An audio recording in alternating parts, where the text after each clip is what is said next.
Top காயினில் மட்டும்தான் invest பண்ணணும் அப்படின்றது கிடையாது. இப்போ நீங்கள் வந்து ஸ்டாக் மார்க்கெட்டில் எடுத்திங்கன்னா பெரிய பெரிய ஜாம்பவானாக இருக்கக்கூடிய ஸ்டாக்ஸ்லாம் இருக்குது. ஆனால் ஒரு காலத்தில் வந்து விஐபின்ற ஒரு சூட் கேஸ், அந்த சூட் கேஸ் வந்து பார்த்திங்கன்னா எல்லாரும் சாதாரணமாக மதிப்பிட்ட ஒரு சூட் கேஸ் வந்து பெரிய லெவலில் வந்துச்சு. அதே போல் இங்கே கிரிப்டோ கரன்சிலையும் சாதாரணமாக இருக்கக்கூடிய ஒரு மீம்ஸ் காயின்லாம் பெரிய பெரிய ரிட்டர்ன்ஸ்லாம் வந்து கொடுத்துருக்கு.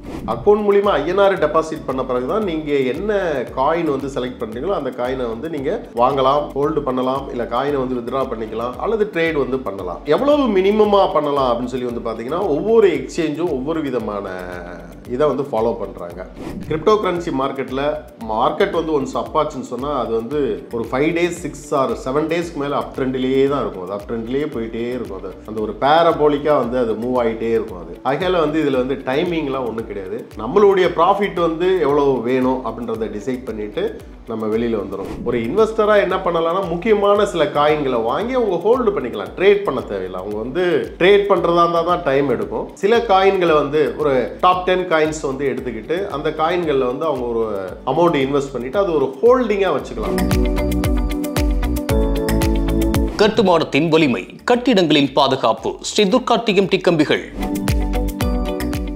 நியூஸ் கஃபே நேயர்களுக்கு வணக்கம். கிரிப்டோ கரன்சி மார்க்கெட்டில் ட்ரேட் பண்ணணும், அதில் வெற்றிகரமாக நல்ல லாபம் பார்க்கணும் அப்படின்னா அதுக்கு முக்கியமான 5 விஷயங்கள் இருக்குது. அந்த 5 விஷயங்கள் என்ன அப்படின்னு கேட்டு தெரிஞ்சுக்கிறதுக்காக தான் கிரிப்டோ மாஸ்டர் மிஸ்டர் சிவகுமார் அவர்களை இன்றைக்கி நிகழ்ச்சிக்கு இன்வைட் பண்ணியிருக்கோம். சார் வணக்கம். வணக்கம் சார். இப்போ ஷேர் மார்க்கெட்டில் எந்த அளவுக்கு இன்வெஸ்ட்மெண்ட் பண்ணிட்டு இருக்காங்களோ அந்த அளவுக்கு ஈக்குவலாக போட்டி போட்டுக்கிட்டு இப்போ கிரிப்டோ கரன்சி மார்க்கெட்லேயும் இன்வெஸ்ட் பண்ணுறதுக்கு மக்கள் தயாராகிட்டே வராங்க. நம்ம அதை ஒரு பக்கம் பார்த்துட்டு தான் இருக்கோம். ஆனால் இதில் வின் பண்ணுற நிறைய நபர்கள் இருக்காங்க, அதே மாதிரி தோல்வி அடைஞ்ச நபர்களையும் நம்ம பார்த்துட்டு இருக்கோம். நான் நிறைய பணத்தை இழந்துட்டேன் அப்படின்னு சொல்கிற நபர்களும் ஏன் பணத்தை இழந்தாங்க அப்படின்னு பின்னாடி ஒரு கேள்வி கேட்குறப்ப அதுக்கு ஒரு முக்கியமான ஒரு 5 ஸ்டெப்ஸ் அவங்க ஃபாலோ பண்ணியிருந்தாங்கன்னா அந்த இழப்புகள் ஏற்பட்டிருக்காது அப்படிங்கிறத நிறைய ஃபினான்சியல் அட்வைசர்ஸ் சொல்கிறாங்க. நம்பர் 1, ஒரு ட்ரேடிங் பிளாட்ஃபார்மை எப்படி சூஸ் பண்ணணும் அப்படின்னு ஒன்று தெரிஞ்சிருக்கணும். நம்பர் 2, எவ்வளோ டெபாசிட் பண்ணணும், எப்படி டெபாசிட் பண்ணணும் அப்படிங்கிற விஷயம் தெரிஞ்சுக்கணும். 2, 3, மார்க்கெட்டை பற்றி ஒரு ரிசர்ச் இருந்திருக்கணும் அப்படிங்கிறாங்க. 4, ஒரு காயினை எப்படி சூஸ் பண்ணணும் அப்படிங்கிறது தெரிஞ்சிருக்கணும். 5, எப்போ ட்ரேட் பண்ணணும், எவ்வளோ நேரம் ட்ரேட் பண்ணணும், எப்படி ட்ரேட் பண்ணணும் அப்படிங்கிறது தெரிஞ்சிருக்கணும். ஸோ இந்த 5 விஷயங்கள் தெரிஞ்சிருந்தால் ஒருத்தர் கிரிப்டோ கரன்சி மார்க்கெட்டில் நிச்சயமாக வின் பண்ணலாம் அப்படின்னு சொல்கிறாங்க. அதன் அடிப்படையில் பார்த்தா ஒரு பஸ் ஸ்டாண்டில் போய் ஒரு சென்னை டு ராமேஸ்வரம் போகணும், அங்கே ஒரு 15 பஸ் நிற்கிது. எல்லா பஸ்லையுமே ராமேஸ்வரம் தான் போர்டு போட்டிருக்கு. ஆனால் எந்த பஸ்ஸில் போகணும், எந்த மாதிரியான பஸ் பேரை செலக்ட் பண்ணணும், எந்த மாதிரியான சீட் கம்ஃபர்டபிலிட்டி பார்க்கணும், என்ன டைமிங்க்கு போகிற பஸ்ஸை சூஸ் பண்ணணும் அப்படிங்கிற ஒரு கன்ஃபியூஷன்ஸ் இருக்கும்.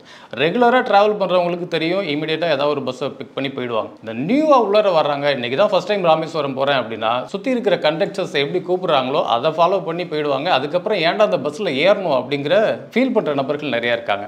ஸோ அப்படி மார்க்கெட்டில் நிறைய ட்ரேடிங் பிளாட்ஃபார்மை நம்ம பார்க்குறோம். இந்த பிளாட்ஃபார்மை எப்படி சூஸ் பண்ணுறது அப்படிங்கிறது தான் ஃபஸ்ட்டு கொஸ்டினாகவே இருக்குது. இந்த பிளாட்ஃபார்மை ஒரு ரைட் பிளாட்ஃபார்ம் எப்படி நம்ம சூஸ் பண்ணுறது சார்? எஸ், இப்போ நீங்கள் கேட்ட 5 கொஸ்டினில் கிரிப்டோ கரன்சியில் வின் பண்ணவங்க அதை விட லாஸ் பண்ணவங்க நிறைய பேர் இருக்காங்கன்னு சொன்னீங்க. இது வந்து நம்ம எப்படி ஸ்டாக் மார்க்கெட்டில் வந்து இருக்கிறோமோ அதே தான் கிரிப்டோ கரன்சியில். ஒரு ஸ்டாக் மார்க்கெட்டுக்குள்ளே ஒருத்தர் உள்ளே போகும்போது என்னெல்லாம் ஃபாலோ பண்ண வேண்டியது இருக்குது, என்னெல்லாம் தெரிஞ்சுக்க வேண்டியது இருக்குது, என்னெல்லாம் பேசிக்ஸை வந்து கற்றுக்க வேண்டியது இருக்கோ அதே தான் கிரிப்டோ கரன்சிலையும் இருக்குது. பட் கிரிப்டோ கரன்சின்றது ஒரு நியூ டெக்னாலஜி, புதுசாக வந்த ஒரு விஷயங்கள்னால இனிமே வந்து நம்ம அதை அதிகமாக தெரிஞ்சுக்கிறதுக்கு நிறைய விஷயங்கள் நீங்கள் சொன்ன அந்த 5 விஷயங்களையும் வந்து கண்டிப்பாக வந்து பார்த்தாகணும். அதில் இப்போ நீங்கள் கேட்ட அந்த பிளாட்ஃபார்ம் எப்படி வந்து நம்ம செலக்ட் பண்ணணும் அப்படின்னு சொல்லி வந்து நீங்கள் கேட்டீங்க. ஆக்சுவலாக வந்து பார்த்திங்கன்னா வேர்ல்டு வைடாகவே இதுக்கான crypto currency by sell trade பண்ணுறதுக்கான எக்ஸ்சேஞ்சஸ் வந்து நிறையவே இருக்குது. உலகம் பூரா வந்து பார்த்திங்கன்னா கிட்டத்தட்ட ஒரு 250 எக்ஸ்சேஞ்சஸ்க்கு மேலே வந்து இருக்குது. இதில் டாப் 1ல் இருந்து நிறைய லேயர் 1, லேயர் 2 அப்படின்ற மாதிரி டயர் 1, டயர் 2, டயர் 3 எக்ஸ்சேஞ்சஸ்ன்னு சொல்லிட்டு நிறையா பிளாட்ஃபார்ம் இருக்குது. இப்போது இந்தியாவை பொறுத்தளவுக்கு என்னன்னு கேட்டிங்கன்னா ஒரு பிளாட்ஃபார்மில் வந்து நீங்கள் கிரிப்டோ கரன்சிக்குள்ளே என்ட்ரு ஆகணும், அதாவது ஒரு கிரிப்டோ கரன்சியை வாங்கணும், விற்கணும், ட்ரேட் பண்ணணும் அப்படின்னாவே ஃபினான்சியல் இன்டெலிஜென்ஸ் யூனிட் இருக்கக்கூடிய FIUவில் ரிஜிஸ்டர் பண்ண எக்ஸ்சேஞ்சை தான் நீங்கள் வந்து தேர்ந்தெடுக்கவும் முடியும். ஏன்னா இந்திய கவர்மெண்ட் வந்து லாஸ்ட்டு டிசம்பரில் வந்து இந்த எக்ஸ்சேஞ்சஸ் எல்லாம் வந்து இன்டர்நேஷ்னல் எக்ஸ்சேஞ்சஸ் எல்லாத்தையும் பேன் பண்ணிவிட்டு யாரெல்லாம் FIUவில் ரிஜிஸ்டர் பண்ணாங்களோ அவங்களுக்கு மட்டும்தான் அந்த URLே வந்து அலோவ் பண்ணாங்க. அதில் சில இன்டர்நேஷ்னல் எக்ஸ்சேஞ்சும் வந்து அதில் ரிஜிஸ்டர் பண்ணிவிட்டு இப்போ வந்து இந்தியாவில் அந்த பிளாட்ஃபார்ம் வந்து ஒர்க் ஆகிட்டு இருக்கு. ஸோ நீங்கள் மெயினாக பார்க்க வேண்டிய விஷயம் என்னன்னு கேட்டிங்கன்னா, ஃபஸ்ட்டு எஃப்ஐயூவில் ரெஜிஸ்டர் பண்ண எக்ஸ்சேஞ்சா அப்படின்றது வந்து மெயினாக வந்து பார்க்கணும். செகண்டு, அந்த எக்ஸ்சேஞ்சுக்குள்ளே லிக்விடிட்டி அதிகமாக இருக்கா. அதாவது நீங்கள் வந்து ஒரு காயினை விற்க வர்றீங்கன்னா அங்கே வாங்கக்கூடிய ஒருத்தர் வந்து இருக்கணும், இருந்தால் தான் உங்களால் வந்து விற்க முடியும்.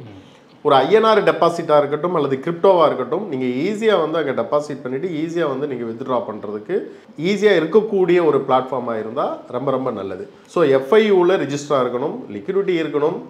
அண்டு இந்த ஃபீல்டு, இந்த டெக்னாலஜின்றதே புதுசுன்னும் போது நம்ம ஏதாவது தப்புகள் பண்ணுறதுக்கு வாய்ப்புகள் இருக்குது.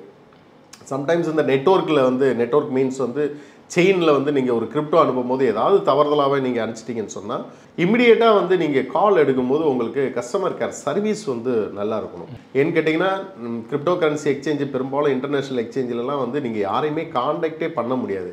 நீங்கள் ஒரு மெயில் போடணும், அந்த மெயிலுக்கு வந்து அவங்க ரிப்ளை பண்ணணும், அவங்க போடுறது நமக்கு புரியாது, நம்ம சொல்கிறது அவங்களுக்கு புரியாது. ஸோ உங்களுக்கு லோக்கலாக இருக்கக்கூடிய, இப்போ நம்ம வந்து ஒரு தமிழ்நாட்டில் இருக்கோம் அப்படின்னா தமிழ்நாட்டில் இருக்கக்கூடிய நம்மளுடைய லாங்குவேஜில் சர்வீஸ் கொடுக்கக்கூடிய ஒரு எக்ஸ்சேஞ்சை செலக்ட் பண்ணிங்கன்னா நல்லது. அப்புறம் நீங்கள் போக போக உங்களுக்கு எது பிடித்தமான ஒரு பிளாட்ஃபார்மோ அதெல்லாம் நீங்கள் பார்த்து பண்ணிக்கலாம். ஸோ நீங்கள் உள்ளே வர்றதுக்கு, ஒரு பிகினர்ஸாக உள்ளே வர்றதுக்கு இந்த விஷயங்கள்லாம் நீங்கள் பார்த்து அந்த பிளாட்ஃபார்மை சூஸ் பண்ணிங்கன்னா நிச்சயமாக அது வந்து ஒரு பெட்டரான சாய்ஸாக இருக்கும். அப்படி சூஸ் பண்ணுறதுங்கிறதுக்கு இவ்வளோ ஃபார்மாலிட்டிஸ் இருக்குது, இதெல்லாம் ஃபாலோ பண்ணிக்கலாம். ஆனால் எக்காரணத்தை கொண்டும் இப்படி சூஸ் பண்ணிடக்கூடாது அப்படிங்கிற மாதிரி ஒன்று இருக்கா? இருக்குது. அதாவது வந்து ஃபஸ்ட்டு வந்து நீங்கள் எஃப்ஐயூவில் ரிஜிஸ்டர் பண்ணாத எக்ஸ்சேஞ்சை தயவு செஞ்சு சூஸ் பண்ணிடக்கூடாது. ஏன்னு கேட்டிங்கன்னா, எனி டைம் கவர்மெண்ட் வந்து அந்த பிளாட்ஃபார்மை, அந்த எக்ஸ்சேஞ்சை வந்து டீலிஸ்ட், அதாவது பேன் பண்ணலாம். அவங்க இம்மிடியேட்டாகவே ஸ்டாப் பண்ணலாம். அப்படி ஸ்டாப் பண்ணும்போது உங்களுடைய ஃபண்டை எடுக்கிறதுக்கு ரொம்ப ரொம்ப கஷ்டப்பட வேண்டியதாக இருக்கும். ஸோ வந்து எஃப்ஐயூ ரிஜிஸ்டர் இல்லை அப்படின்னாவே நீங்கள் வந்து அதை சூஸ் பண்ணக்கூடாது. நெக்ஸ்ட்டு வந்து உங்களுக்கு சில எக்ஸ்சேஞ்சஸ்ன்னு சொல்லிட்டு இருக்கும், புதுசாக நியூவாக ஆரம்பிச்சிருப்பாங்க, அங்கே வந்து லிக்விடிட்டியே இருக்காது. லிக்விடிட்டி இல்லாத ஒரு எக்ஸ்சேஞ்சில் வந்து நீங்கள் ஃபண்டு கொடுத்தீங்க அப்படின்னு சொன்னால் அதை எடுக்கிறதுக்கு கொஞ்சம் டைம் எடுக்கும். ஸோ இந்த 2 விஷயங்களை வந்து நீங்கள் கண்டிப்பாக பார்த்தாகணும். ஓகே, இப்படி ஒரு பிளாட்ஃபார்மை நம்ம சூஸ் பண்ணுறோம் அப்படின்னு வச்சுக்கோமே. ஆனால் இன்னொரு பக்கம் இப்படி ஒரு விஷயம் மார்க்கெட்டில் நடந்துருக்கு. என்னென்னா, ஒரு ஆன்லைன் கிளாஸ் எடுக்கிறேன் அப்படிங்கிற மாதிரி சோசியல் மீடியாவில் நிறைய அட்வர்டைஸ்மெண்ட்ஸ் வருது. கிரிப்டோ கரன்சி பற்றி உங்களுக்கு முழுசாக தெரிஞ்சுக்கணுமா, ஃப்ரீ கோர்சஸ் பண்ணுறோம் அப்படிங்கிற மாதிரியும், ஒரு மினிமம் ப்ரைஸில் நான் கிளாஸ் எடுக்கிறேன் அப்படிங்கிற பேர்லையும் நிறைய நிறுவனங்கள் அது மாதிரி கொடுத்துட்ருக்காங்க. இந்த மாதிரி நபர்களை உள்ளர வர வச்சு ஃப்ரீ கிளாஸஸ் அப்படின்னு கூப்பிட்டு அதுக்கப்புறமா அவங்களுக்கு சில ஆசைகளை தூண்டி அதுக்கப்புறம் இந்த பிஸ்னஸ்குள்ளே கொண்டு வர மாதிரியான ஒரு செக்டரை நம்ம பார்க்குறோம். இதை நீங்கள் எப்படி பார்க்குறீங்க? அது கரெக்டான வேவாக இருக்கும்? ஆக்சுவலாக வந்து இப்போ கிரிப்டோ கரன்சியை பற்றி தெரியாதவங்க நிறைய பேர், பட் வந்து கிரிப்டோ கரன்சியை நான் எடுத்து ஒரு இன்வெஸ்ட்மெண்ட்டாக பண்ணணும், அதை நான் முறையாக தெரிஞ்சுக்கிட்டு பண்ணணும்னு நினைக்கிறவங்க நிறைய பேர் இருக்கிறாங்க. ஈவன் ஃபாரெக்ஸ் ட்ரேட் பண்ணுறவங்கலேருந்து மற்ற ஸ்டாக் பண்ணுறவங்கலேருந்து கிரிப்டோ கரன்சி மார்க்கெட்டை வந்து அவங்க தேடுறாங்க. ஸோ அப்படி தேடும் போது ஒரு நல்ல கிளாஸஸ் வந்து எனக்கு இருந்தால், ஒரு பிளாக் செயின்லேருந்து நம்ம எல்லாத்தையும் வந்து சொல்லிக் கொடுக்கலாம் அப்படின்ட்டு சில பேர் வந்து அதுக்கான கிளாஸஸ் வந்து ஸ்டார்ட் பண்ணுறாங்க. இதில் சில பேர் வந்து வேறு விதமான நோக்கத்துக்காகவும் ஆரம்பிக்கிறாங்க. வேறு விதமான நோக்கம் மீன்ஸ் வந்து நெட்வொர்க்குக்காக சில பேர் வந்து பண்ணுற வேலைகள்லாம் உண்டு. அந்த மாதிரி இல்லாமல் அந்த கிளாஸ் எடுக்கிறவங்களுடைய பேக்ரவுண்டை வந்து நீங்கள் தெரிஞ்சுக்கிட்டு என்ன பர்பஸுக்காக அவங்க அந்த கிளாஸ் நடத்துகிறாங்க, அதனுடைய நோக்கம் என்ன, அந்த கிளாஸஸ் வந்து ரியலாகவே ஏதாவது ஹெல்ப்ஃபுல்லாக இருக்குன்னு தெரிஞ்சுக்கிட்டு அந்த கிளாஸஸ் அட்டன் பண்ணுறதுனால ஒன்றும் தவறே கிடையாது. ரெண்டாவது வந்து கிரிப்டோ கரன்சி வந்து நீங்கள் ஈஸியாக வந்து உள்ளே வந்து ஒரு இன்வெஸ்ட்மெண்ட்டை ஸ்டார்ட் பண்ணிட முடியாது. அதனுடைய பேசிக்ஸை தெரிஞ்சுக்கிறதுக்கு ஒரு 1 டே கிளாஸாவது நீங்கள் அட்டன் பண்ணிங்கன்னா தான் என்ன மாதிரி வந்து இது ஃபங்க்ஷன் ஆகுது, என்ன மாதிரி டெக்னாலஜி இருக்குது, எப்படி இன்வெஸ்ட்மெண்ட் ஆரம்பிக்கலாம், எது சேஃபான மெத்தடு, எப்படி காயினை செலக்ட் பண்ணுறது, என்ன மாதிரி ட்ரேட் எடுக்கலாம், லாங் டேர்மாக ஷார்ட் டேர்மாக அப்படின்ற விஷயங்கள் எல்லாமே நீங்கள் ஒரு கிளாஸ் மூலிமா தான் தெரிஞ்சுக்க முடியுமே ஒழிய சாதாரணமாக வந்து இதை தெரிஞ்சுக்க முடியாது. என்னதான் நீங்கள் யூடியூப்பில் ஆன்லைனில் இதை பற்றி நீங்கள் ஸ்டடி பண்ணாலும், இதை பற்றி நீங்கள் லிசன் பண்ணாலும், ஒரு 1 டே கிளாஸில் வந்து உங்களுக்கு நிச்சயமாக ஒரு நல்ல இது கிடைக்கும். ஒரு யூஸருக்கு வந்து ஒரு இன்வெஸ்டருக்கு வந்து நல்ல ஒரு ரிசல்ட் வந்து கிடைக்கும். பட் அதை நடத்துகிறவங்க யார், அவங்களுக்கு என்ன எக்ஸ்பீரியன்ஸ் இருக்குது அப்படின்றத அனலைஸ் பண்ண வேண்டியது ஒரு யூஸருடைய கடமை. இந்த 5 ஸ்டெப்ஸில் 2வது ஸ்டெப்ஸாக நம்ம பார்க்குறது ஃபண்ட் டெபாசிட். இந்த டெபாசிட்டை எப்படி பண்ணுறது அப்படிங்கிறது தெரியல, ஒன்று. 2வது மினிமம் எவ்வளோ டெபாசிட் பண்ணணும் அப்படிங்கிறதும் தெரியல. அதில் நிறைய பல்வேறு கருத்துக்கள் இருக்குது. மினிமம் ஒரு $20 இருந்தால் தான் அவங்களால வந்து கிரிப்டோ கரன்சி மார்க்கெட்டுக்குள்ளே என்ட்ரு ஆக முடியும் ட்ரேட் பண்ணுறதுக்கு அப்படிங்கிறாங்க. எப்படி டெபாசிட் பண்ணுறது, எவ்வளோ மினிமம் டெபாசிட்ஸ் அப்படிங்கிறது? ஆக்சுவலாக வந்து நீங்கள் டெபாசிட்னு சொல்லி எடுத்துக்கிட்டிங்கன்னா நம்மளுடைய இந்தியாவை பொறுத்தளவுக்கு ஐஎன்ஆர் டெபாசிட் வந்து வச்சு தான் நம்ம உள்ளே என்ட்ரு ஆகிறோம். ஏன்னா ஐஎன்ஆர் தான் நம்மக்கிட்ட இருக்குது. ஸோ ஐஎன்ஆர் டெபாசிட் பண்ணுறது த்ரூ பேங்க் மூலிமா ஒவ்வொரு எக்ஸ்சேஞ்சு என்ன மாதிரி அங்கே வந்து ஃபாலோ பண்ணுவாங்க அப்படின்னு கேட்டிங்கன்னா, நீங்கள் வந்து ஃபஸ்ட்டு ஒரு ரிஜிஸ்டர் பண்ணும்போது உங்கள்கிட்ட கேஒய்சி எல்லாமே வாங்கிடுவாங்க. அந்த கேஒய்சியோடு சேர்த்து உங்களுடைய பேங்க் டீட்டெயில்ஸும் நீங்கள் வந்து அங்கே ப்ரொவைட் பண்ணணும். உங்கள் பேங்க் டீட்டெயில்ஸ் நீங்கள் கொடுத்த பிறகு அவங்களுடைய பேங்க் அக்கௌண்ட்ஸ் வந்து அங்கே இருக்கும். நீங்கள் டெபாசிட் பண்ணும்போது அந்த அக்கௌண்ட்டை எடுத்து நீங்கள் த்ரூ அக்கௌண்ட் மூலிமா நீங்கள் டெபாசிட் வந்து பண்ணணும். அக்கௌண்ட் மூலிமா ஐஎன்ஆர் டெபாசிட் பண்ண பிறகு தான் நீங்கள் என்ன காயின் வந்து செலக்ட் பண்ணுறீங்களோ அந்த காயினை வந்து நீங்கள் வாங்கலாம், ஹோல்டு பண்ணலாம், இல்லை காயினை வந்து வித்ட்ரா பண்ணிக்கலாம், அல்லது ட்ரேட் வந்து பண்ணலாம். எவ்வளவு மினிமமாக பண்ணலாம் அப்படின்னு சொல்லி வந்து பார்த்தீங்கன்னா, ஒவ்வொரு எக்ஸ்சேஞ்சும் ஒவ்வொரு விதமான இதை வந்து ஃபாலோ பண்ணுறாங்க. சில எக்ஸ்சேஞ்சஸ் வந்து 100 rupees வந்து நீங்கள் டெபாசிட் பண்ணலாம்னு சொல்கிறாங்க. சில எக்ஸ்சேஞ்சை வந்து 500 வந்து டெபாசிட் பண்ணலான்னு சொல்லுவாங்க. ஒவ்வொரு எக்ஸ்சேஞ்சுக்கும் ஒவ்வொரு விதமான இது இருக்கும். பட் என்னைய கேட்டால் ஒரு 500 rupeesல வந்து ஒரு டெபாசிட் தான் நார்மலாக எல்லா இடத்துலையும் இருக்கும். பட் இங்கே வந்து டாலர் வந்து உள்ளே கொண்டு போய் யூஎஸ்டிடியாக வச்சு நீங்கள் பண்ணணும் அப்படின்றத விட நீங்கள் மினிமமாக ஒரு 500லேருந்து டெபாசிட் வந்து நீங்கள் ஸ்டார்ட் பண்ணலாம். இந்த நிறைய இடங்களில் மேக்ஸிமம் டெபாசிட்ஸ் அப்படிங்கிற மாதிரி ஒரு சில அமௌண்ட் நீங்கள் சொன்னீங்க, ஒரு 500 வரைக்கும் அப்படிங்கிறது 10,000 வரைக்கும் டெபாசிட்ஸ் பண்ணுங்க அப்படின்னு கேட்குற சில எக்ஸ்சேஞ்சையும் நம்ம பார்க்குறோம். என்ன காரணத்தினால அப்படி கேட்குறாங்க, அதை நம்ம ஏன் பண்ணணும்? ஆக்சுவலாக வந்து இப்போ நீங்கள் ஒரு எக்ஸ்சேஞ்சுக்குள்ளே உங்களுடைய டெபாசிட்ன்றது உங்களுடைய முடிவு தான். நீங்கள் எவ்வளோ வேணாலும் பண்ணலாம். மினிமம் வந்து அவங்க ஒரு 500 அப்படின்னு வச்சுருக்கிறதுக்கு என்ன ரீசன்னா, ஒரு பேங்க் டிரான்சாக்ஷன் வந்து பண்ணும்போது ஒரு 100 rupees வந்து அவங்க போடுவாங்க. எகெயின் மறுபடியும் அந்த 100 rupees வந்து வித்ட்ரா பண்ணுவாங்க. சும்மா டெஸ்ட் பண்ணி பார்க்குறதுக்காக பண்ணுவாங்க. ஸோ இது வந்து எக்ஸ்சேஞ்ச் நடத்துகிறவங்களுக்கு ஒரு 100 ரூபாய்க்காக ஒரு டிரான்சாக்ஷன் வந்து அடிக்கடி பண்ணிகிட்டு இருக்க வேண்டியதாக அந்த டிரான்சாக்ஷன் வந்து அதிகமாகிட்டு இருக்காங்க. மினிமமாக வந்து ஒரு 500 அப்படின்னு சொல்லிட்டு சில எக்ஸ்சேஞ்சில் வந்து வச்சுருக்கிறாங்க. மேக்ஸிமம் வந்து இவ்வளோ தான் பண்ணணும்னு சொல்லிட்டு எந்த எக்ஸ்சேஞ்சுமே வந்து எனக்கு தெரிஞ்சு அந்த மாதிரி யாரும் வந்து சொல்ல மாட்டாங்க. பட் வந்து ஒரு ட்ரேடராக உள்ள வந்து அவங்க ட்ரேட் பண்ணுறதா இருந்தால், இப்போ நீங்கள் வாங்கி வைக்கிறதுக்கு 500ல் 100 rupees கூட நீங்கள் காயின் வாங்கி வைக்கலாம். ஒரு எக்ஸ்சேஞ்சுக்குள்ளே 100 ரூபாய்க்கு கூட காயினை வாங்கி வைக்கலாம். பட் நீங்கள் ஒரு ட்ரேடராக மாறணும் அப்படின்னா, ஒரு ட்ரேடிங் வந்து உள்ளே பண்ணணும் அப்படின்னு சொன்னால் அதுக்கு சம் அமௌண்ட் இருந்தால் தான் ட்ரேடே பண்ண முடியும். ஃபார் எக்ஸாம்பிள் வந்து இப்போ நீங்கள் வந்து பார்த்தீங்கன்னா, ஒரு சில காயின்கள்லாம் வந்து அது ட்ரேட் பண்ணுறதுக்கு நீங்கள் வந்து டெபாசிட் பண்ணுறது எவ்வளோ வேணாலும் பண்ணலாம். பட் ட்ரேட் பண்ணுறதுக்கு மினிமம் $10 இருந்தால் தான் ட்ரேடே பண்ண முடியும்.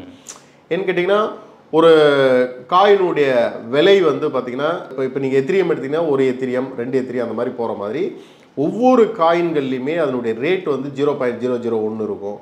ஸோ அப்படி வந்து அந்த காயினுடைய ரேட்டை பொறுத்து இவ்வளோ தான் அங்கே வந்து ட்ரேடு எடுக்க முடியுன்ற ஒரு கண்டிஷன்ஸ் வந்து அது டெக்னாலஜியாக உள்ளுக்குள்ளே இருக்கிறதுனால இவ்வளோ குவான்டிட்டி எடுக்கணும் அப்படிங்கிறது. ஆமாம், அது வந்து மினிமம் வந்து ஒரு $10 தான் வந்து எடுக்க முடியும். அந்த மாதிரி சில எக்ஸ்சேஞ்சில் இப்போ டாப் டயர் 1 எக்ஸ்சேஞ்செலாம் வந்து பார்த்தீங்கன்னா நீங்கள் $10 மினிமம் இல்லாமல் உங்களால் வந்து எந்தவித ட்ரேடுமே எடுக்க முடியாது. அந்த மாதிரி ஒரு சில டயர் 2லலாம் வந்து நீங்கள் $5 இருந்தாவே ட்ரேட் எடுக்கலாம். அந்த மாதிரி ஒவ்வொரு எக்ஸ்சேஞ்சுக்கு வந்து அது மாறும். இந்த 3வது ஸ்டெப்ஸ் அந்த மார்க்கெட் ரிசர்ச் அப்படிங்கிறது. இப்போ ஒரு ஷேர் மார்க்கெட் அப்படிங்கிறப்போ நம்ம ஃபண்டமெண்டலாக டெக்னிக்கலாக தெரிஞ்சுக்கிறதுக்கு நிறைய வாய்ப்புகள் இருக்குது.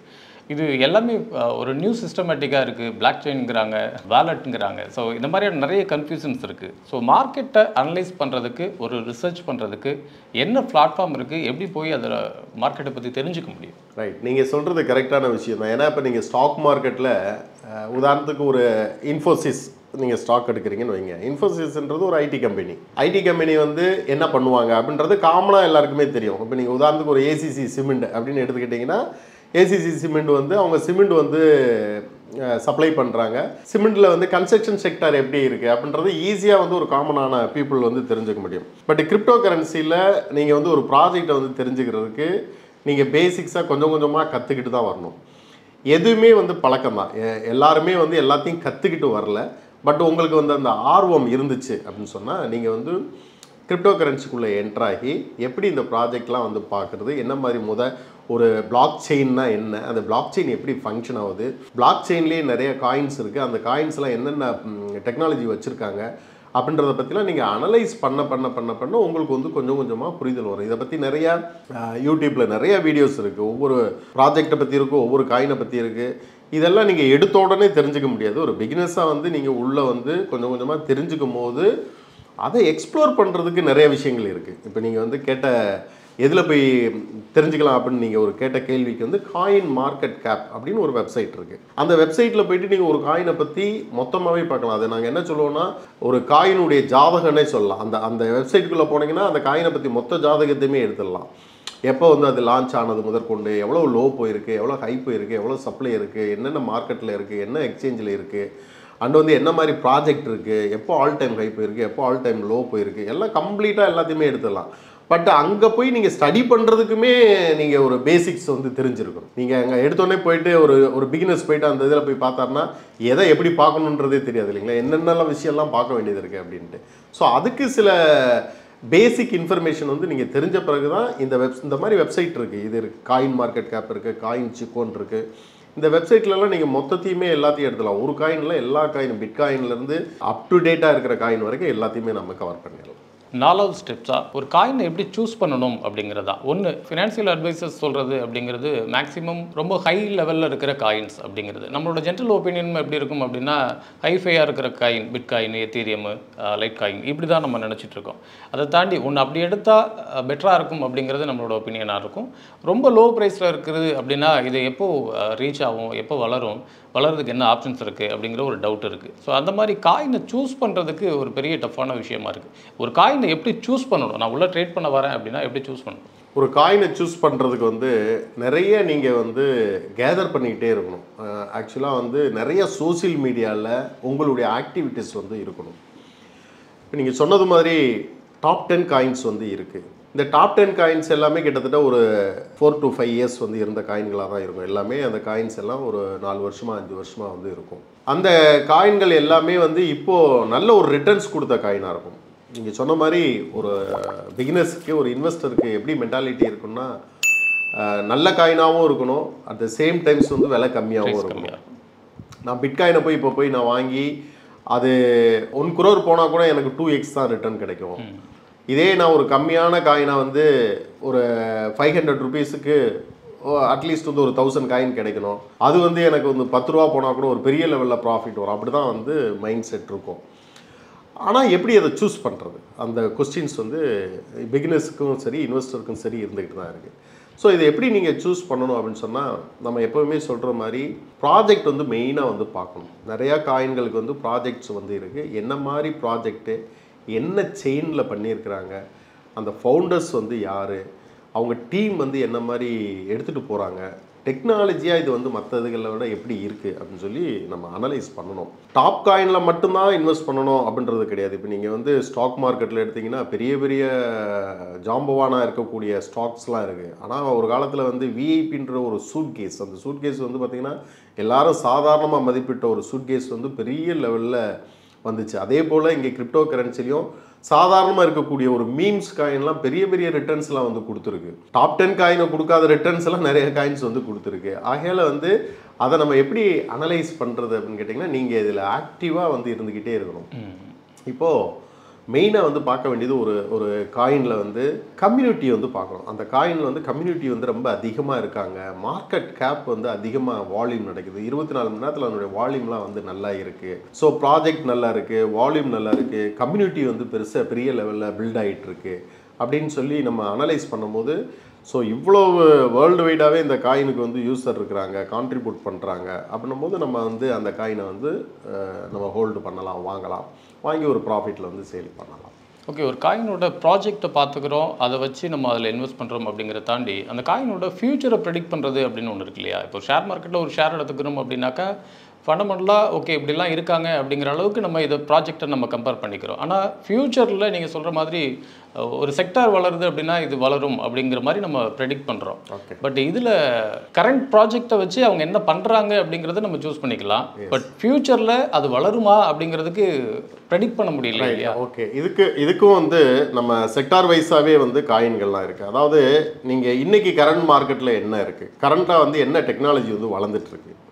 இப்போ நீங்கள் இதே ஒரு 2 இயர்ஸ்க்கு முன்னாடி கிரிப்டோ கரன்சியில் டெஃபி காயின், டீசென்ட்ரலைஸ்டு ஃபினான்ஸ் உள்ள காயின் எல்லாமே ஒரு பெரிய லெவலில் பம்ப் கொடுத்துச்சு. ஏன் அப்படின்னு கேட்டிங்கன்னா, எதிர்காலம் அதாவது ஃபியூச்சர் வந்து டீசென்ட்ரலைஸ்டு ஃபினான்ஸை நோக்கி தான் போயிட்டுருக்கு. எல்லாரும் வந்து ஒரு டீசென்ட்ரலைஸ்டை விரும்புகிறாங்க. ஆகையால் இந்த மாதிரி ப்ராஜெக்ட் உள்ள காயின்ஸ் எல்லாமே ஒரு நல்ல லெவலில் ரிட்டர்ன்ஸ் கொடுக்கும் அப்படின்னு சொல்லி தான் அதை டிஃபை காயினை வந்து செலக்ட் பண்ணாங்க ஒரு 2 இயர்ஸ்க்கு முன்னாடி. அதுக்கப்புறம் வந்து பார்த்திங்கன்னா கேமிங் காயின், கேமிங் வந்து ஒரு நல்லபடியாக எல்லாமே பெரிய லெவலில் மார்க்கெட் இருக்குது. எந்த கேமிங் காயின் எடுத்தாலும் அது நல்ல ரிட்டர்ன்ஸ் கொடுக்குது அப்படின்னு சொல்லும் போது அந்த கேமிங் காயினில் வந்து இன்வெஸ்ட் பண்ண ஆரம்பிக்கிறாங்க. அதுக்கு அடுத்தபடியே இப்போ கரண்ட் சுச்சுவேஷன், இப்போ என்ன நம்ம டெக்னாலஜியில் என்ன இருக்குது, ஏஐ. இனி அனதர் ஒரு 10 இயர்ஸ்க்கு ஆர்டிஃபிஷியல் இன்டெலிஜென்ஸ் வந்து ஒரு பெரிய லெவலில் பூம் ஆகும் அப்படின்னும் போது இங்கே கிரிப்டோ கரன்சியில் ஏஐ ரிலேட்டடாக இருக்கக்கூடிய காயின்ஸ்லாம் வந்து கொண்டு வர்றாங்க. ஏஐ வந்து இதுக்குள்ளே வந்து சப்போர்ட் பண்ணுது. கேமிங்கோட ஏற்கனவே இருக்கக்கூடிய சில ப்ராஜெக்ட்ஸ் வந்து அடிஷ்னலாக ஏஐயை வந்து இதுக்குள்ளே கொண்டு வராங்க.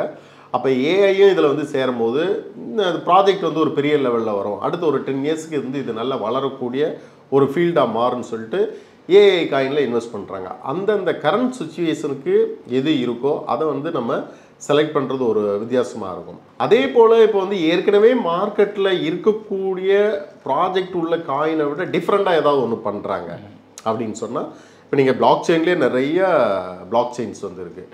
பட் எல்லா பிளாக் செயினும் ஒரே மாதிரி வந்து கிடையாது. இப்போ பிட்காயினுக்கு இருக்கக்கூடிய பிளாக் செயின் வந்து வேறு, அதனுடைய அல்கரிதமே வேறு. எத்திரியத்துடைய அல்கரிதம் வேறு, சொலானான்னு இருக்குது அதனுடைய அல்கரிதம் வேறு, டானன் இருக்கிறது அதனுடைய அல்கரிதம் இல்லை. இது எல்லாம் தாண்டி இன்னொரு செயின் வந்து புதுசாக வருது.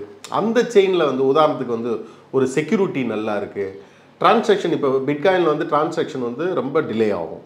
அதன் பிறகு வந்த செயின்லாம் வந்து கொஞ்சம் ஃபாஸ்ட்டாக இருந்துச்சு.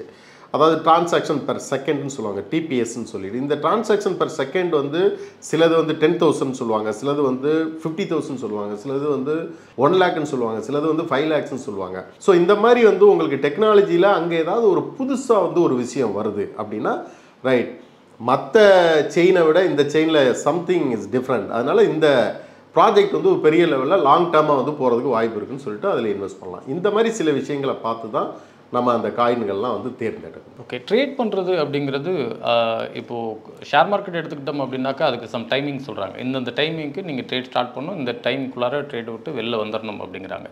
அது மாதிரி கிரிப்டோ கரன்சிக்கு சம் டைமிங் அப்படின்னு இருக்கா? எந்த டைமில் ட்ரேட் பண்ணணும், எந்த டைமில் எக்ஸிட் ஆகணும், அப்படி ஏதாவது இருக்கா? அதாவது இங்கே நம்ம இந்தியன் ஸ்டாக் மார்க்கெட்டை பொறுத்தளவுக்கு வந்து உங்களுக்கு இப்போ கமாடிட்டி எடுத்திங்கன்னா 9 o'clock வந்து ஸ்டார்ட் ஆகி நைட் 11:30க்கு வந்து முடியுது.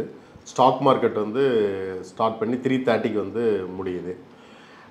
கமாடிட்டி மார்க்கெட்டில் வந்து சொல்லுவாங்க ஈவினிங் வந்து உங்களுக்கு இன்டர்நேஷ்னல் மார்க்கெட்லாம் வந்து ஓப்பன் ஆகும். அந்த நேரத்தில் வந்து கமாடிட்டி ட்ரேட் வந்து நம்ம எடுக்கக்கூடாது, ஏன்னா ஃப்ளக்சுவேஷன் வந்து அதிகமாக இருக்கும் அப்படின்னு சொல்லி சொல்லுவாங்க. பட்டு கிரிப்டோ கரன்சியை பொறுத்தளவுக்கு அந்த மாதிரி எந்த இதுவும் கிடையாது. ஏன்னா இங்கே இது வந்து 24/7 24 மணி நேரமும் வந்து ஃபங்க்ஷன் ஆகிட்டு இருக்கும். நீங்கள் இந்தியன் ஸ்டாக் மார்க்கெட்டில் வந்து ஜப்பான் மார்க்கெட் ஓப்பன் ஆகும் போது பார்த்தீங்கன்னா இங்கே வந்து ஃப்ளக்சுவேஷன் அதிகமாக இருக்கும். வேறு ஒரு இங்கிலாந்து யூகே மார்க்கெட் ஓப்பன் ஆகும்போது இங்கே சம் ஃப்ளக்சுவேஷன் இருக்கும். அந்த மாதிரி இதுக்கு வந்து ஒரு மார்க்கெட்டுன்றது எந்த கண்ட்ரிக்கும் தனியாகவே கிடையாது. 24 மணி நேரமும் பிட்காயினும் ஒரே ரேட்டில் தான் எல்லா எக்ஸ்சேஞ்சிலையும் வந்து ட்ரேட் ஆகிட்டு இருக்கும். அதனால் இதுக்குன்னு வந்து ஒரு ட்ரேடிங் டைம் அப்படின்றது கிடையவே கிடையாது. பட் நம்ம வந்து எப்பயுமே எல்லா மார்க்கெட்லேயும் சொல்கிற மாதிரி ஒரு ட்ரேடிங்குள்ளே அதிகமான நேரம் நம்ம வந்து இருக்கக்கூடாது. ஒரு ட்ரேடுக்குள்ளே போகிறோன்னு சொன்னால் ஒரு ப்ராஃபிட் வந்ததுன்னா அந்த ப்ராஃபிட் எடுத்துகிட்டு நம்ம எக்ஸிட் ஆகிடணும், இதுதான் வந்து சொல்கிறது. பட் இங்கே மற்ற மார்க்கெட்டை விட கிரிப்டோ கரன்சியில் ஒரு விஷயம் என்னன்னு கேட்டிங்கன்னா, மற்ற மார்க்கெட்டில் வந்து இப்போ ஃபியூச்சர் ட்ரேடிங்லாம் கான்ட்ராக்ட்னு சொல்லுவாங்க. அந்த கான்ட்ராக்டுக்கு வந்து ஒரு எக்ஸ்பிரி இருக்குது. கிரிப்டோ கரன்சியில் அந்த மாதிரி எக்ஸ்பிரியே கிடையாது. நீங்கள் எவ்வளோ நாள் வேணாலும் ஹோல்டு பண்ணலாம், எவ்வளோ நாள் வேணாலும் வச்சுக்கலாம். அதுக்கு ஒரு ஃபண்டு, சின்ன ஃபண்டு வந்து ஒரு ஃபீஸாக எடுத்துக்குவாங்க. மற்றபடி நீங்கள் எப்போ வேணாலும் வந்து ப்ராஃபிட் பண்ணலாம். அதே போல் இதில் வந்து கிரிப்டோ கரன்சி மார்க்கெட் வந்து ஒன்ஸ் அப்பாச்சுன்னு சொன்னால் அது வந்து ஒரு 5 days 6 or 7 daysக்கு மேலே அப் ட்ரெண்ட்லேயே தான் இருக்கும். அது அப் ட்ரெண்ட்லேயே போயிட்டே இருக்கும். அது அந்த ஒரு பேரபோலிக்காக வந்து அது மூவ் ஆகிட்டே இருக்கும். அது ஆகையால் வந்து இதில் வந்து டைமிங்லாம் ஒன்றும் கிடையாது.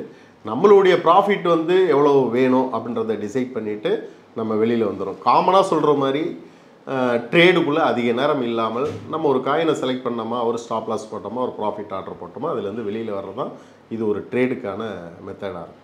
ஓகே, என்கிட்ட நிறைய கையில் பணம் இருக்குது, சேவிங்ஸாக நான் வச்சுருக்கிறேன். கிரிப்டோ கரன்சியில் இன்வெஸ்ட் பண்ணணும் அப்படிங்கிற இன்ட்ரெஸ்ட்டும் இருக்குது, அது மூலமாக ட்ரேட் பண்ணி லாபம் பார்க்கணும் அப்படிங்கிற ஆசையும் இருக்குது. ஆனால் எனக்கு நேரம் இல்லை அப்படிங்கிறது தான் என்னோடய மெயின் பிரச்சனை. ஒன்று, நான் ஒரு ஜாப்பில் இருக்கேன், இல்லை நான் ஒரு பிஸ்னஸ் பண்ணிகிட்ருக்கேன் அப்படிங்கிறப்ப எனக்கு டைம் இல்லை. ரெண்டாவது, இது ரிலேட்டடாக நான் நாலேஜை டெவலப் பண்ணிக்கணும் அப்படிங்கிறதுக்கு உண்டான இன்ட்ரெஸ்ட்டும் இல்லை டைமும் இல்லை அப்படின்னு வச்சுக்கலாம். நான் அனதர் பிஸ்னஸ் ஆர் ஜாப்பில் இருக்கிறதுனால எனக்கு அதுக்கே டைம் பத்தலை. அதனால் இதுக்கு எக்ஸ்ட்ரா நாலேஜ் நான் தெரிஞ்சுக்கணும் அப்படிங்கிற அளவுக்கு எனக்கு நேரம் இல்லை. அப்படிங்கிறப்போ ஆனால் பிஸ்னஸ் பண்ணணுங்கிறது ஆசையாக இருக்குது, கையில் காசு இருக்குது அப்படிங்கிறதுனால இந்த மார்க்கெட் எனக்கு சப்போர்ட் பண்ணுமா? அதுக்கு ஏதாவது உள்ள ஆப்ஷன்ஸ் இருக்கா? எக்ஸ்சேஞ்சிலன்ஸ் பார்த்தீங்கன்னா அந்த மாதிரி ஆப்ஷன் எதுவுமே கிடையாது. ஆக்சுவலாக நீங்கள் கேட்குற அந்த கொஸ்டின்ஸ் வந்து மற்ற ஸ்டாக் மார்க்கெட்டில் இருக்கிற ஒரு ஃபண்ட் மேனேஜர் மாதிரி, ஒரு போர்ட்ஃபோலியோ மேனேஜர் மாதிரி வந்து இருக்கான்னு இதில் கேட்குறீங்க. இங்கே கிரிப்டோ கரன்சியை பொறுத்தளவுக்கு அந்த எக்ஸ்சேஞ்சுக்குள்ளே இந்த மாதிரி ஆப்ஷன்ஸ் வந்து இல்லை. பட் இப்போ வளர்கிற காலகட்டங்களில் இந்த கிரிப்டோ கரன்சி வந்து ஒவ்வொன்றா வளர்ந்துட்டு வர காலகட்டங்களில் ஒரு சில பிளாட்ஃபார்ம் வந்து அந்த மாதிரி வந்து உருவாகிட்டு வர்றாங்க. ஒரு சில பிளாட்ஃபார்ம் வந்து அந்த மாதிரி உருவாகிட்டு வர்றாங்க. அவங்கக்கிட்ட நீங்கள் ஒரு ஃபண்டாக வந்து நீங்கள் கொடுத்தீங்கன்னு சொன்னால் அவங்க வந்து பலவிதமான காயின்ஸை வந்து செலக்ட் பண்ணி அந்த காயினில் வந்து அவங்க இன்வெஸ்ட் பண்ணி ஒரு சம் ஆஃப் ஒரு இயர்லி இவ்வளோ ஏபிஒய்ன்னு சொல்லிட்டு அந்த மாதிரி கொடுக்குறவங்க உண்டு. அது பட் அது எந்த அளவுக்கு சேஃப் அப்படின்றத நம்ம தான் வந்து அனலைஸ் பண்ணிக்கணும். பட் எக்ஸ்சேஞ்சஸ்க்குள்ளே அந்த மாதிரி வந்து எந்த விதமான இது இல்லை. நீங்கள் சொல்கிற மாதிரி அந்த ஃபண்ட் மேனேஜருமே இன்னும் கிரிப்டோக்குள்ளே அந்த அளவுக்கு இல்லை. ஸ்டாக் மார்க்கெட்டை வந்து கம்பேர் பண்ணும் போது ஒரு போர்ட்ஃபோலியோ மேனேஜராக வந்து இன்னும் அதிக அளவுக்கு இல்லை. இப்போதைக்கு வந்து ஒரு யூசர் வந்து தெரிஞ்சுக்கிட்டு, ஒரு இன்வெஸ்டர் வந்து பேசிக்காக சில விஷயங்கள் தெரிஞ்சுக்கிட்டு வரணும்னு தான் சூழ்நிலை வந்து இருக்குது. ஒரு இன்வெஸ்டராக என்ன பண்ணலாம்னா முக்கியமான சில காயின்களை வாங்கி அவங்க ஹோல்டு பண்ணிக்கலாம். ட்ரேட் பண்ண தேவையில்லை. அவங்க வந்து ட்ரேட் பண்ணுறதா இருந்தால் தான் டைம் எடுக்கும்.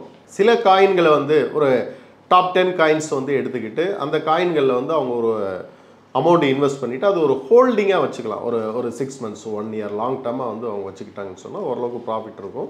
இதை தெரிஞ்சுக்கிறதுக்கு பெருசாக வந்து அவங்க நிறையா டைம் ஸ்பெண்ட் பண்ண தேவையில்லை. ஒரு டாப் 10 காயின்ஸ்னு சொல்லிட்டு நீங்கள் இதில் போய் பார்த்தீங்கன்னாவே தெரியும். அதில் அந்த டாப் 10 காயின்ஸில் முக்கியமான சில ஒரு 2-3 காயினும் வாங்கி நீங்கள் ஹோல்டு பண்ணலாம். உதாரணத்துக்கு எத்திரியம் கூட சொல்லலாம். எத்திரியத்துக்கு அடுத்து இருக்கக்கூடிய சொலானா சொல்லலாம், டான் காயின் சொல்லலாம். ஸோ இந்த மாதிரி காயின்லாம் நீங்கள் இன்வெஸ்ட் பண்ணிவிட்டு ஒரு லாங் டர்மாக நீங்கள் ஹோல்டு பண்ணிங்கன்னா உங்களுக்கு ப்ராஃபிட் வரும். ஓகே, ஸ்டாக் மார்க்கெட்டில் இந்த பெனி ஸ்டாக்ஸ் அப்படின்னு ஒன்று பார்க்குறோம். ரொம்ப லோ ப்ரைஸில் இருக்கிற ஸ்டாக்ஸ் இதெல்லாம் வந்து ஒரு சில அட்வைசர் என்ன சொல்லுவாங்கன்னா, இந்த பெனி ஸ்டாக்ஸ்லாம் தயவுசெய்து உள்ளே போகாதீங்க, கொஞ்சம் ஒரு லார்ஜ் கேப்பில் இருக்கிறதுக்கு போங்க அப்படிம்பாங்க.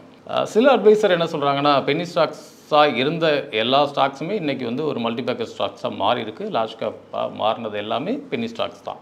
அப்போ நீங்கள் ஏன் இதை செலக்ட் பண்ணக்கூடாது அப்படின்னு சொல்கிற அட்வைசர் இருக்காங்க. அதே மாதிரி கிரிப்டோ கரன்சி மார்க்கெட்லேயும் நம்ம பார்க்குறோம், ரொம்ப லோ ப்ரைஸில் இருக்கிற காயின்ஸை நம்ம பார்க்குறோம். அதே மாதிரி லார்ஜ் கேப்பாக இருக்கிற மாதிரியான சில வேல்யூ அதிகமாக உள்ள காயின்ஸையும் பார்க்குறோம். இந்த ரொம்ப லோ ப்ரைஸாக இருக்கிற காயின்ஸை பார்க்குறப்போ இதிலெல்லாம் பண்ணாதீங்க, இதெல்லாம் எப்போ வளருனே தெரியாது அப்படிங்கிற மாதிரி சில அட்வைசர்ஸ் யூடியூபர்ஸ் எல்லாம் சொல்கிறத நம்ம பார்க்குறோம். ஸோ அது ரைட்டான சாய்ஸாக இருக்குமான்னு கேட்குறேன். லோ ப்ரைஸ் உள்ள காயின்ஸ் வந்து எல்லா காயினுமே ஒரு லோ ப்ரைஸ்லேருந்து ஒரு ஹை ப்ரைஸ்க்கு வந்த காயின் தான். பட் இங்கே நம்ம மெயினாக பார்க்க வேண்டிய விஷயங்கள் என்னன்னு கேட்டிங்கன்னா, காயின் வந்து நிறைய இருக்குது, எக்கச்சக்கமான காயின் இருக்குது. அதில் வந்து பெரும்பாலான காயின்ஸ் வந்து அந்த லோ ப்ரைஸில் தான் இருக்கும். இன்வெஸ்டர் வந்து லோ ப்ரைஸ்னால் அதிகமான குவான்டிட்டி கிடைக்கின்றதுக்கு தான் பெரும்பாலும் அந்த லோ ப்ரைஸ் காயினை வந்து சாய்ஸாகவே வைக்கிறாங்க. இந்த காயினை வாங்கினா இப்போ நான் போயிட்டு ஒரு 2 லட்ச ரூபா போட்டேன்னா எத்திரியம் வந்து ஒன்று தான் கிடைக்கும். அதே 2 லட்ச ரூபா நான் வந்து லோ ப்ரைஸ் போட்டேன்னா எனக்கு வந்து 2 கோடி காயின் கிடைக்கும் அப்படின்றதுக்காக சில பேர் அதிலே ஒரு கிரேஸ் ஆகி என்னுடைய வேலெட்டில் 5 கோடி காயின் இருக்குது, என் வேலெட்டில் 10 கோடி காயின் இருக்குது சொல்கிறவங்களாம் உண்டு. பட் அது எல்லா காயினுமே அந்த மாதிரி ஒரு நல்ல ரிட்டர்ன்ஸ் கொடுத்து எல்லா காயினுமே ஒரு லார்ஜ் கேபிட்டல் உள்ள காயினாக வந்து மாறும்னு சொல்ல முடியாது. ஏன்னு கேட்டிங்கன்னா, இந்த லோ ப்ரைஸ் உள்ள காயின்கள் எக்கச்சக்கமாக இருக்கிறதுனால அதில் நம்ம செலக்டிவாக ஒரு ப்ராஜெக்ட் உள்ள நம்ம சொன்ன சில விஷயங்கள் எல்லாத்தையுமே ரிசர்ச் பண்ணி உள்ளே வர்றதான் விஷயம். நீங்கள் லோ ப்ரைஸ் உள்ள காயின்களை வந்து நம்ம செலக்ட் பண்ணலாம். அது வந்து ஒரு பிளாக் செயின் உள்ள காயினா, ஒரு கேமிங் உள்ள காயினா, ஒரு ஏஐ உள்ள காயினா, அந்த மாதிரி காயின்களை வந்து செலக்ட் பண்ணணும்னு சொன்னால் நிச்சயமாக ஒரு ரிட்டர்ன்ஸ் வந்து கொடுக்கும். லோ ப்ரைஸில் இருக்க காயின்கள் வந்து பெரும்பாலான காயின்கள் 90% வந்து அதில் ஸ்கேமாக போகிறது கூட வாய்ப்புகள், ஸ்கேம் மீன்ஸ் வந்து ஜீரோவாக போகிறது கூட வாய்ப்புகள் இருக்குது. ஸோ இங்கே நம்ம மெயினாக பார்க்க வேண்டியது ப்ராஜெக்ட் பேஸ்டாக இருக்கக்கூடிய காயின் தானே ஒழிய ரேட் வந்து முக்கியம் கிடையாது. கிரிப்டோ கரன்சி சம்மந்தமான சில வீடியோஸ் போடுறப்ப அதில் வர கமெண்ட்ஸில் அதிகபட்சமாக நிறைய நபர்கள் கமெண்ட் பண்ணுறது, நான் உள்ள கிரிப்டோ கரன்சியில் வந்தேன், என்னோடய பணத்தை இழந்துட்டேன், தயவுசெய்து இதெல்லாம் ட்ரஸ்ட் பண்ணாதீங்க அப்படின்னு சொல்ல நிறைய நபர்கள் கமெண்ட்ஸை நம்ம பார்க்குறோம். கிரிப்டோ கரன்சி மார்க்கெட் மேலே இருக்கிற இன்ட்ரெஸ்ட்டில் நான் உள்ள ட்ரேட் பண்ண வந்துட்டேன், ஆனால் கண்டினியூவாக நான் இழந்துட்டேன், பணம் இழந்துட்டேன், இந்த பணத்தை நான் எப்படி மீட்கிறது, அதை தாண்டி மேற்கொண்டு இதில் நான் பிஸ்னஸ் பண்ணணும் தான் எனக்கு ஆசையாக இருக்குது, ஆனால் அதுக்கப்புறமா நான் இந்த பணத்தை இழக்காமல் இருக்கணும் அப்படின்னா நான் என்னெல்லாம் ஃபாலோ பண்ணுவேன்? ஆக்சுவலாக கிரிப்டோ கரன்சியில் மட்டும் கிடையாது சார். நீங்கள் ஸ்டாக் மார்க்கெட் எடுத்தீங்கன்னா ஸ்டாக் மார்க்கெட்டில் ஏகப்பட்ட பேர் 99% வந்து நான் இழந்துட்டேன்னு தான் சொல்லுவாங்க. ஸோ இதுக்கு ரீசன் வந்து லேக் ஆஃப் நாலேஜ் தான். நீங்கள் நாலேஜ் எடுக்காமல் எந்த ஒரு விஷயமும் வந்து பண்ணிங்கன்னு சொன்னால் நிச்சயமாக அது லாஸில் தான் போய் முடியும். நீங்கள் கற்றுக்கிட்டு தான் வரணும். நீங்கள் இழந்தீங்கன்னா எப்படி இழந்தீங்கன்றது வந்து இருக்குது, எந்தெந்த விதத்தில் இழந்தீங்க அப்படின்றது இருக்குது. நீங்கள் ட்ரேட் பண்ணி இழந்தீங்களா, இல்லை முறையான இடத்துல கிரிப்டோ கரன்சியில் நீங்கள் இன்வெஸ்ட் பண்ணலையா, இல்லை நீங்கள் டெபாசிட் பண்ணது சரியில்லையா, இல்லை நீங்கள் வேறு விதமான ஒரு நெட்வொர்க் மூலிமா போயிட்டு இழந்துட்டீங்களா, இந்த மாதிரி விஷயங்கள்லாம் வந்து நம்ம வந்து பார்க்க வேண்டியது இருக்குது. ஸோ அவர் எந்த மாதிரி இழந்தார் அப்படின்றத வந்து வச்சு தான் அவருடைய இது வந்து சரியான கமெண்ட்ஸாக இருக்குமா அப்படின்றது. பட் ஜென்ரலாக வந்து பார்த்தீங்கன்னா கிரிப்டோ கரன்சியில் நீங்கள் ஒரு பேசிக் நாலேஜோடு உள்ளே வந்து நீங்கள் காயினை வந்து ஹோல்டு பண்ணாவோ ட்ரேட் பண்ணாவோ லாஸ்ன்றதுக்கு வாய்ப்புகள் வந்து இல்லை. கிரிப்டோ கரன்சி மார்க்கெட்டில் இப்போது இன்வெஸ்டர்ஸ்க்கு சப்போர்ட் பண்ணுற மாதிரியான சில விஷயங்கள் ஏதாவது நடந்திருக்கா சார்? கிரிப்டோ கரன்சியில் இப்போ வந்து இந்த பிளாக் செயின் அப்படின்ற செயின்ஸ் வந்து நிறையா இருக்குது. நிறையா அந்த டெக்னாலஜியில் வந்து நிறைய செயின்ஸ் வந்து உருவாகிட்டே வருது. இந்த செயின்னு சொல்லி பார்க்கும்போது முதலாக வந்த செயின் வந்து பிட்காயின் செயின் தான். பட் இப்போ ரீசெண்டாக வந்து நிறைய செயின்ஸ் வந்து உருவாகிட்டு வருது. அது அட்வான்ஸ்டாக வந்து நிறையா வந்துக்கிட்டு இருக்கு. புது புது செயின்கள் வந்து ஏற்கனவே இருக்கக்கூடிய செயினில் இருக்கக்கூடிய பல சேலஞ்சான சில விஷயங்களை வந்து சால்வ் பண்ணி கொண்டு வராங்க. அந்த மாதிரி செயின்ஸ் வந்து நிறையா வரதுனாலையும், அது மட்டும் இல்லாமல் ஏஐ மூலிமா நிறைய பிளாக் செயினுக்குள்ளே நடக்குது.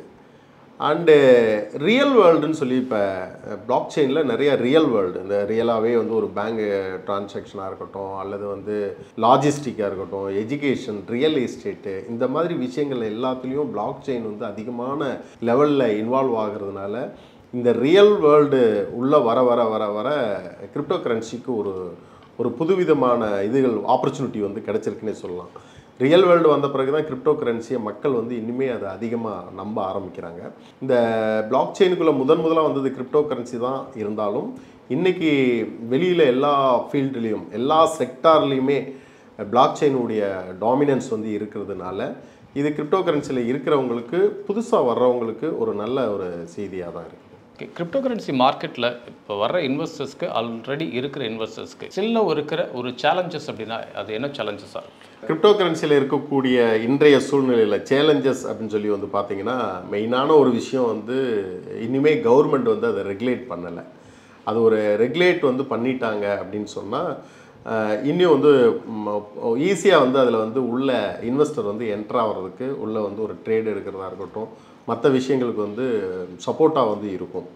ஸோ அதை வந்து கவர்மெண்ட் வந்து செப்டம்பர்லேருந்து ஆரம்பித்து ஒரு பேப்பர்ஸ் வந்து ரெகுலேஷனுக்காக வந்து போயிட்டுருக்கு. ஸோ இது வந்து ஏற்கனவே இருக்கக்கூடிய ஒரு இன்வெஸ்டருக்கு வந்து ஒரு சேலஞ்சான விஷயமாக தான் இருக்குது. இனிமே வந்து கிரிப்டோவை வந்து ஒரு ஹோல்டு பண்ணுறதா இருக்கட்டும், அல்லது வந்து ஒரு டிரான்சாக்ஷன் பண்ணுறதா இருக்கட்டும், இதெல்லாம் வந்து ஒவ்வொரு விதமான எக்ஸ்சேஞ்சிலையும் சில ரெஸ்ட்ரிக்ஷன்லாம் வந்து வச்சுருக்கிறதுனால இது ஒரு சேலஞ்சாக இருக்குது. அண்டு வந்து டேக்ஸ் ஒரு ப்ராப்ளமாக இருக்குது. டேக்ஸ் வந்து 1% டிடிஎஸ், 30% டேக்ஸ் வந்து போயிடுது அப்படின்னு சொல்லிட்டு, இப்போ நீங்கள் மற்ற மார்க்கெட்லலாம் வந்து பார்த்தீங்கன்னா லாஸை வந்து கணக்கில் எடுத்துக்கிறாங்க. இங்கே கிரிப்டோவில் வந்து லாஸை வந்து கணக்கில் எடுத்துக்கிறது இல்லை, ஒன்லி ப்ராஃபிட்டை மட்டும்தான். நான் 1 லட்ச ரூபா போடுறேன், 1 லட்ச ரூபாயில் வந்து 20,000 ரூபா லாஸ் பண்ணியிருக்கிறேன், 30,000 ரூபா ப்ராஃபிட் பண்ணியிருக்கேன் அப்படின்னா, அந்த 30,000 ரூபா ப்ராஃபிட்டுக்கு மட்டும்தான் எடுக்கிறாங்களோ, இல்லை அந்த லாஸை கழிச்சிக்கிட்டு 30,000த்தில் 20,000 போயிடுச்சு, 10,000 ரூபாய்க்கு மட்டும் நான் டேக்ஸ் கட்டினா நோ அப்படின்றாங்க. ஸோ இதெல்லாம் வந்து ஒரு சேலஞ்சாக இருக்குது. புதுசாக வர்ற இன்வெஸ்டருக்கு வந்து இதை எப்படி நம்ம இந்த கிரிப்டோ கரன்சியில் எப்படி இன்வெஸ்ட்மெண்ட்டை ஸ்டார்ட் பண்ணுறது, எங்கே ஆரம்பிக்கிறது, எப்படி வந்து இதில் ட்ரேட் எடுக்கிறது, என்ன மாதிரி காயினை வந்து செலக்ட் பண்ணுறது அப்படின்ற விஷயத்தில் வந்து அவங்களுக்கு ஒரு பெரிய சேலஞ்சாக தான் இருக்குது. கிரிப்டோ கரன்சி மார்க்கெட்டில் சக்ஸஸ் பண்ணணும் அப்படின்னா ஒரு 5 ஸ்டெப்ஸ் முக்கியமானது அப்படின்னு சொல்லி, அந்த 5 ஸ்டெப்ஸ் மட்டும் இல்லாமல் இன்னும் நிறைய சந்தேகங்களை எங்களுக்கு ஷேர் பண்ணிக்கிட்டீங்க. நிகழ்ச்சிக்கு வந்தமைக்கு மிக்க நன்றி. ரொம்ப நன்றி சார். மீண்டும் மற்றொரு நிகழ்ச்சியில் சந்திப்போம். வணக்கம். இந்த வீடியோ உங்களுக்கு பிடிச்சிருந்தா லைக் பண்ணுங்க, ஷேர் பண்ணுங்க, கமெண்ட் பண்ணுங்க, மறக்காம பெல் பட்டனை கிளிக் பண்ணிட்டு சப்ஸ்கிரைப் பண்ணிடுங்க.